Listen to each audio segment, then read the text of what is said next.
आर्या श्रीमती दुलारी Singh college के YouTube channel पर आप सभी छात्रों का एवं प्रियजनों का हार्दिक स्वागत है। आज हम आपको बीएड 4th सेमेस्टर में पेपर 3rd के अंतर्गत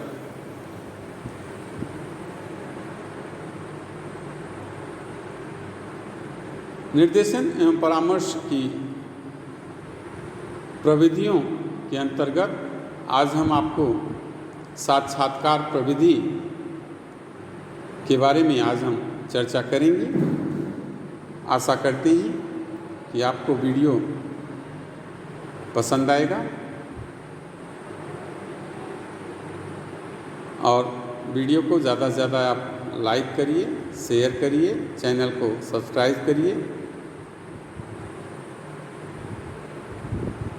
और साथ साथ में अपने नोट्स को भी प्रिपेयर करते चलिए। तो चलिए शुरू करते हैं आज का टॉपिक, साक्षात्कार प्रविधि। Interview technique.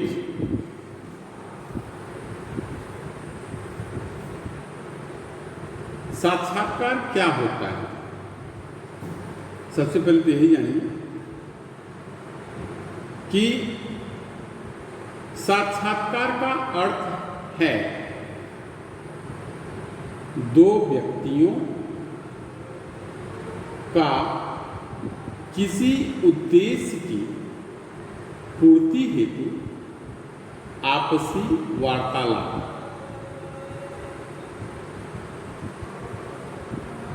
अब आपको बात समझ में आ गई होगी कि बिना उद्देश्य के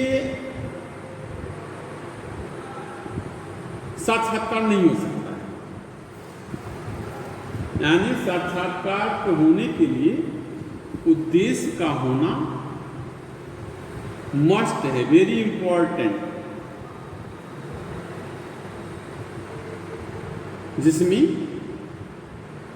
सूचना देने वाला और सूचना लेने वाला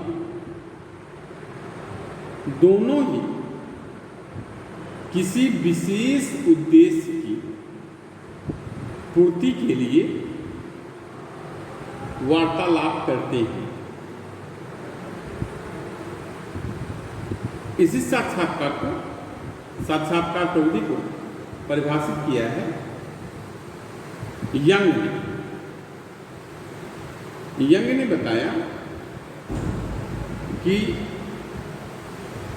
साक्षात्कार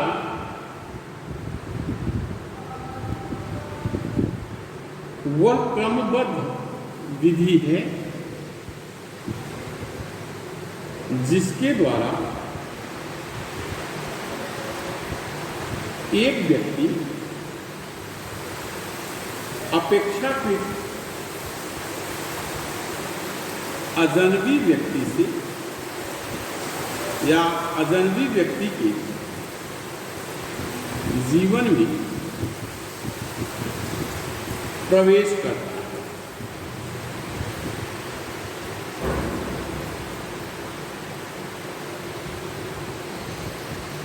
इसी बात को विंघम और मूक इन्होंने परिभाषित किया और उन्होंने बताया कि साक्षात्कार वह गंभीर वार्तालाप है जिसका एक निश्चित उद्देश्य होता है, न कि केवल संतोष के लिए बातचीत।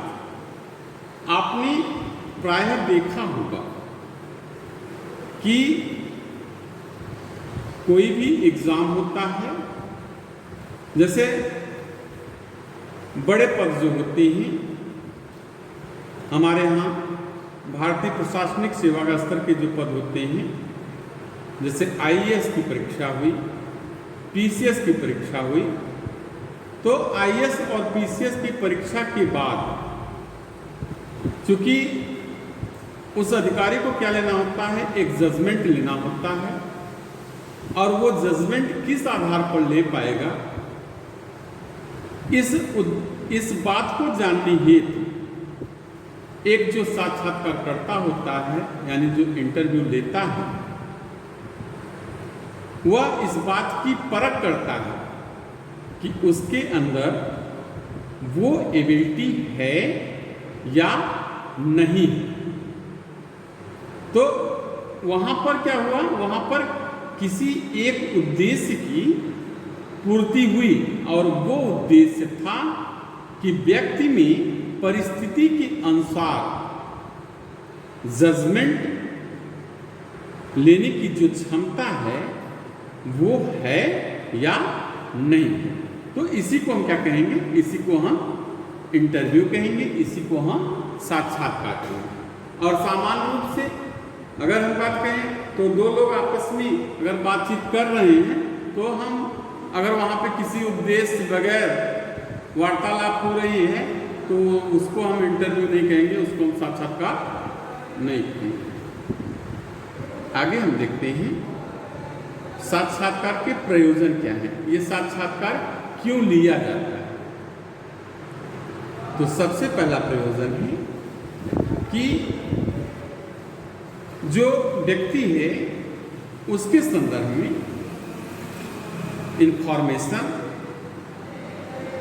और उसके संदर्भ में जानकारी, यानी सूचना एवं जानकारी, ये दोनों जो है को प्राप्त करना। और दूसरा है सूचना एवं जानकारी प्रदान करना। तीसरी बात आती है कि किसी नए अधिकारी अथवा कार्यकर्ता का चयन।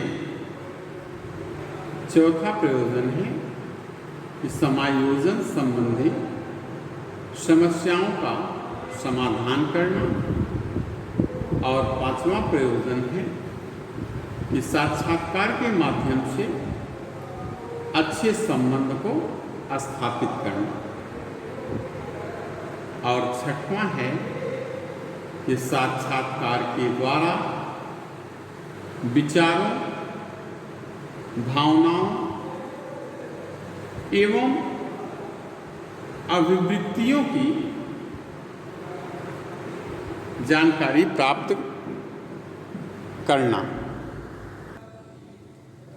इसके बाद आता है इंटरव्यू टाइप, साक्षात्कार के प्रकार। तो जितने प्रकार के प्रयोजन होते हैं उतनी ही प्रकार के साक्षात्कार हो सकते हैं। फिर भी साक्षात्कार प्रवृत्ति के कुछ टाइप हैं। सबसे पहला है परामर्श संबंधी साक्षात्कार, दूसरा है नैदानिक साक्षात्कार, तीसरा है अनिर्देशात्मक साक्षात्कार, चौथा है संरचित साक्षात्कार और पांचवा है प्राधिकारी साक्षात्कार, छठवां है अप्राधिकारी साक्षात्कार। तो परामर्श साक्षात्कारकर्ता का प्रयोजन परामर्श द्वारा ग्राहक अर्थात जो क्लाइंट है उसकी समस्याओं का समाधान करना होता है, जबकि नैदानिक साक्षात्कार समस्या का विश्लेषण और यह निदान में सहायक होता है। अनिर्देशात्मक साक्षात्कार इसके द्वारा ग्राहक को इस योग्य बनाया जाता है कि वह अपनी समस्याओं को स्वयं समझ सके और सरलतापूर्वक अपनी बात को कह सके। इस प्रकार का साक्षात्कार निर्देशन और परामर्श के क्षेत्र में अत्यधिक जो है वो प्रचलित है।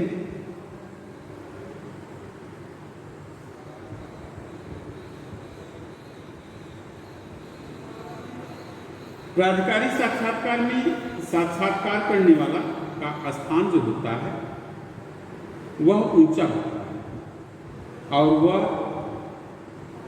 मनमाने तरीके से प्रश्न को पूछता है, और अप्राधिकारी साक्षात्कार में ग्राहक पर यानी क्लाइंट पर किसी भी प्रकार का कोई भी दबाव नहीं होता है। वास्तव में अगर हम कहें तो अप्राधिकारी साक्षात्कार और अनिर्देशात्मक साक्षात्कार, ये दोनों साक्षात्कार आपस में मिलते जुलते हैं।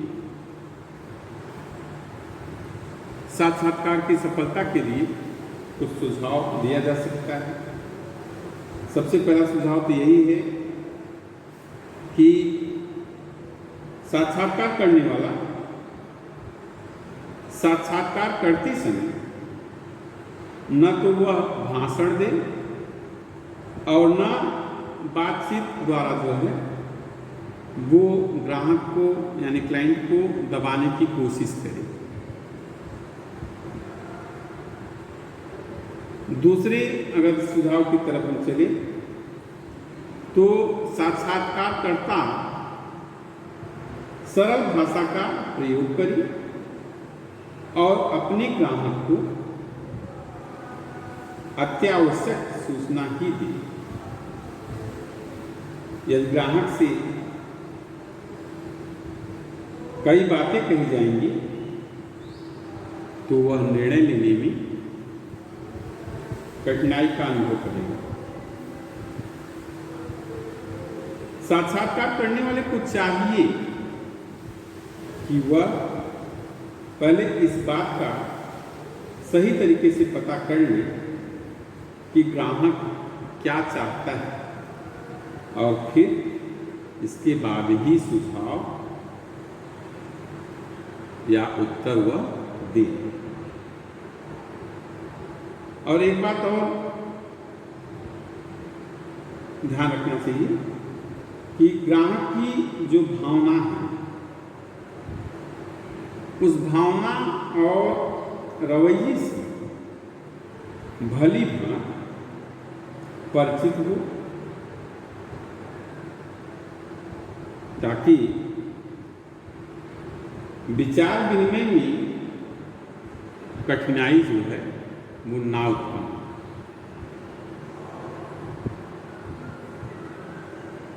इसके बाद आता है साक्षात्कार के भाव, पार्ट्स ऑफ इंटरव्यू। तो सबसे पहला भाग है साक्षात्कार का प्रारंभ, यानी इसके 3 भाग हो सकते हैं। एक तो है साक्षात्कार का प्रारंभ, दूसरा है साक्षात्कार का मध्य भाग और तीसरा है साक्षात्कार का समापन। तो साक्षात्कार का जो प्रारंभ है वो साक्षात्कारकर्ता और छात्र के मध्य मधुर संबंध के साथ होना चाहिए, और इस कार्य के लिए साक्षात्कारकर्ता को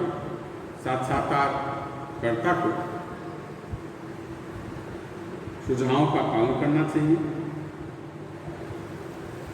साक्षात्कारकर्ता को सर्वप्रथम साक्षात्कार देने वाले के साथ आत्मीयता जो है वो स्थापित करनी चाहिए, और इसके लिए एक साक्षात्कारकर्ता को सहानुभूति, उसको भरोसा दे, विश्वास पैदा करे और छात्र के कार्य के प्रति सहमति, विनोद, आश्चर्य, भय, इस प्रकार के कारकों का सहारा लेना चाहिए। प्रारंभ में तो किसी व्यवस्थित रचना का पालन नहीं होना चाहिए, लेकिन साक्षात्कार में दोनों को वार्ता के लिए समान समय जो है वो मिलना चाहिए। दूसरा आता है साक्षात्कार का मध्य भाग। इसमें क्या होगा कि सूचनाएं जो है एकत्रित करने के लिए जो है यह भाग जो होता है वो महत्वपूर्ण होता है। और इस भाग में एक साक्षात्कारकर्ता को प्रेरक प्रश्न को पूछना चाहिए। एक बार के साक्षात्कार में सीमित सूचनाएं ज्ञात करनी चाहिए और साक्षात्कार के समय छात्र की भावनाओं को समझने का जो है वो प्रयास करना चाहिए। एक बात और ध्यान रखना है कि साक्षात्कारकर्ता का साक्षात्कार पर नियंत्रण रहना चाहिए। और तीसरा पॉइंट है साक्षात्कार का समापन। तो समापन भी जो है दो प्रकार से किया जा सकता है। पहला तो ये कि समापन जो है वो छात्र की संतुष्टि के साथ, और दूसरा समापन ये कि दूसरी बार के साक्षात्कार को प्रारंभ करने में उसको जो है कम समय लगे। इसके बाद आता है साक्षात्कार के गुण, साक्षात्कारकर्ता के गुण। तो साक्षात्कारकर्ता के उसकी सफलता के लिए एक सफल साक्षात्कारकर्ता में कुछ गुणों का होना आवश्यक है। विनोदप्रिय होना चाहिए, स्पष्ट वक्ता होना चाहिए, अच्छा सुनने वाला होना चाहिए, विश्वासी होना चाहिए, भावनाओं को सम्मान देना, वो वाक्पटुता। विनोद प्रिय से तात्पर्य है कि साक्षात्कारकर्ता जो है उसको हंसमुख होना चाहिए।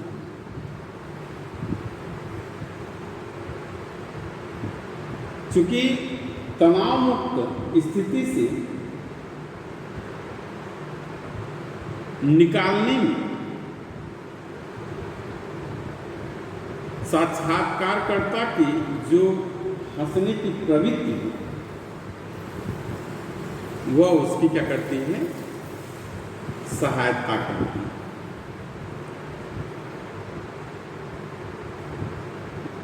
और एक साक्षात्कारकर्ता को स्पष्ट वादी होना चाहिए, यानी वो जो भी बात बोले वो बात एकदम क्लियर कट होनी चाहिए।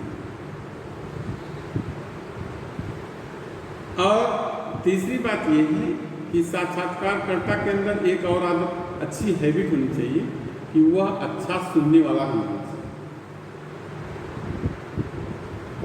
क्योंकि दूसरे की बात धैर्यपूर्वक सुनने की क्षमता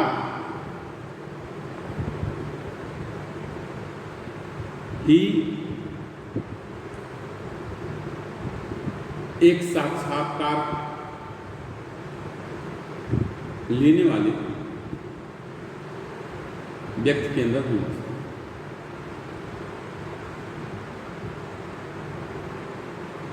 जब तक आप बातों को धैर्यपूर्वक सुनेंगे नहीं, सिर्फ अपनी बातों को ही समझाने का प्रयास करेंगे और अगले की बातों को आप सुनेंगे ही नहीं, तो आप न तो काउंसलिंग कर सकते हैं और न तो आप सही तरीके से गाइडेंस ही कर सकते हैं। और चौथा पॉइंट है विश्वास। तो साक्षात्कार देने वाले के द्वारा उसमें किए गए विश्वास को यथासंभव बनाए रखना चाहिए।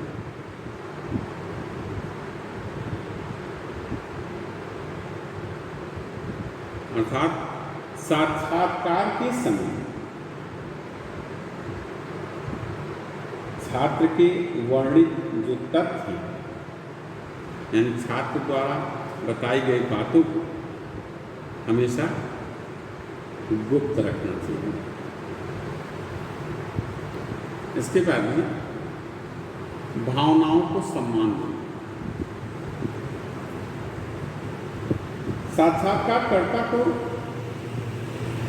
साक्षात्कार देने वाले की भावनाओं को समझना चाहिए। उसके किसी कथन पर अपना निर्णय देने से बचना चाहिए।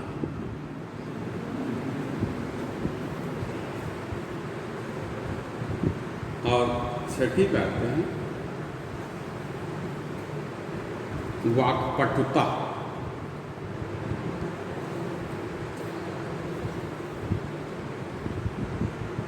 वाक्पटुता से तात्पर्य है कि बोलने की जो कला है, उस कला में साक्षात्कारकर्ता को बिल्कुल निपुण होना चाहिए। और वार्तालाप में छात्र की जो भागीदारी है वो समान होनी चाहिए। और यदि छात्र बोल रहा है तो बीच में उसके तारतम्य को तोड़ना नहीं चाहिए। यदि उसका तारतम्य टूट गया तो वो फिर अपनी बातों को स्वतंत्र होकर के वो रख नहीं पाएगा।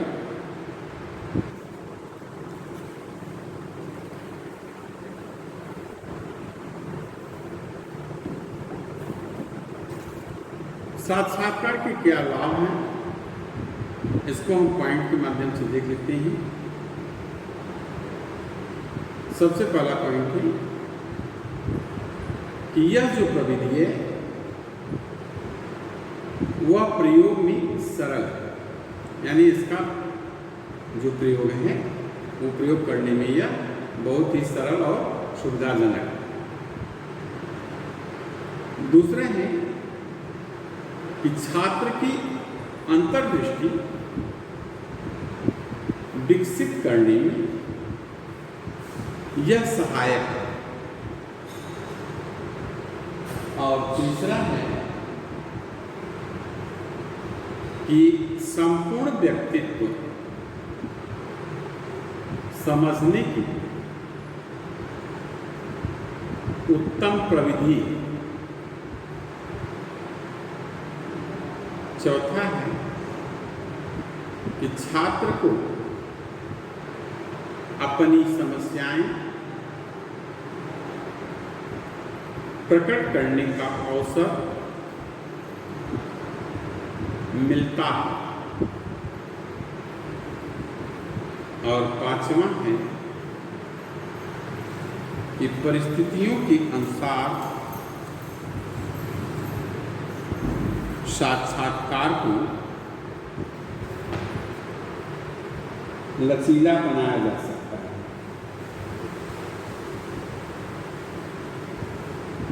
तो आज हमने आपको निर्देशन एवं परामर्श की प्रविधियों में साक्षात्कार प्रविधि इंटरव्यू टेक्निक के बारे में बताया। अगले टॉपिक में हम केस स्टडी मेथड यानी व्यक्ति वृत्त अध्ययन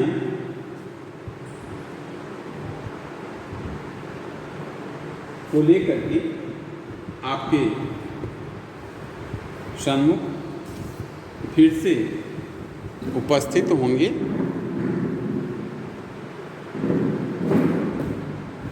आशा करते हैं कि आपको हमारे द्वारा बताई गई बातें समझ में आई होंगी, आएंगी। वीडियो को स्किप ना करिए, वीडियो को आप पूर्ण तरीके से देखेंगे तो इससे आप आगामी परीक्षाओं में लाभान्वित होंगे। मिलते हैं हम आपसे पुनः अगले वीडियो में। तब तक के लिए धन्यवाद।